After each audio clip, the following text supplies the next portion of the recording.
Thank you. Let me just begin by saying how delighted I am to be in Estonia. We consider Estonia to be a great friend of the United States, and I am glad also to have good and friendly relations with the Foreign Minister. As he noted, we have met before and had some phone conversations and have been in close touch on all of these issues, and so it was very useful for me to have the opportunity to come here and see him again in person, but this time in Tallinn. I am on a trip where I'm visiting each of the Baltic states, following which I will travel to Belarus, which is another of the topics we conferred on. I was glad to have the opportunity to come here first and get some perspectives from the region before traveling on to Belarus, and I would be happy to talk more about why I'm going there if you have any questions about it.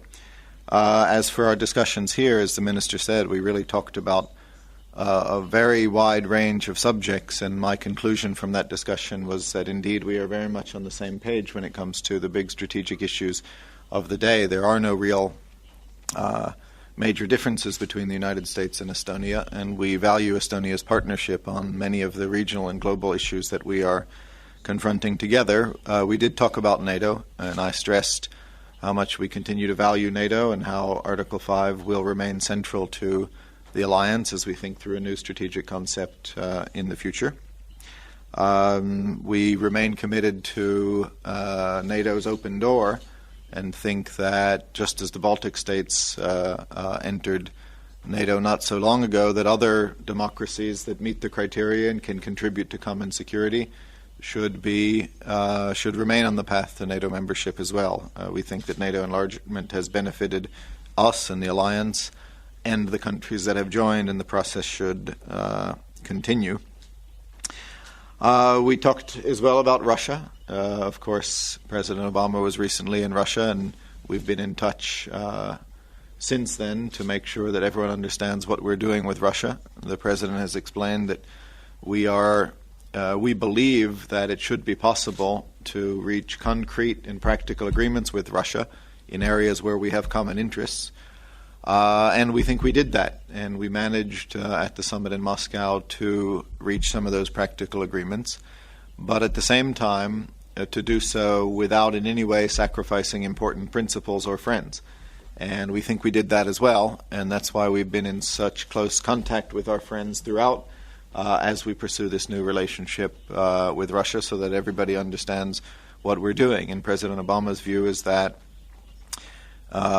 you can make progress and build a more constructive relationship in both tone and substance, even while you're being completely frank about areas you disagree about. And that was really the story from Moscow, where we reached some common agreements on things like Afghanistan and nuclear weapons reductions, even while we made clear that we have some significant difference on issues like Georgia and NATO enlargement. And it was welcome to compare notes with our friends here on those subjects as well. I expressed my appreciation on behalf of the United States for what Estonia is doing in Afghanistan. It is one of the major, on a per capita basis, one of the most important contributors to this critically important conflict in Afghanistan that we're trying to deal with in our common interests. And the more support we have from countries like Estonia, the more viable the mission is, the more sustainable the mission is, and the more legitimate the mission is. So we really value the sacrifices that Estonia is making in order to pursue that common interest. We also talked about Central and Eastern Europe in general, including some of the neighboring countries, including the one I'll be going to, Belarus, but also Ukraine and the Balkans and the Caucasus, because our view is that whereas we've had great success in expanding the zone of peace and prosperity in Europe over the past decades, there's still some more work to do. And our objective is to make sure that Europe all across in the north and east and southeast becomes more stable, democratic, and part of this prosperous and stable Western democratic zone that we're supportive of.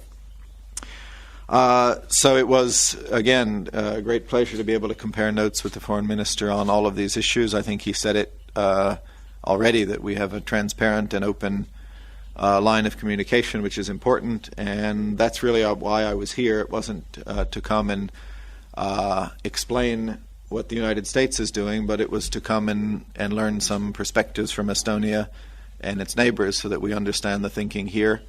And I feel we did that very well and was pleased to do so. The minister mentioned that NATO will be having its ministerial here in the spring, so that will give me another excuse to come back, which I look forward to, and I'm sure we'll be in touch significantly in the meantime. Thank you.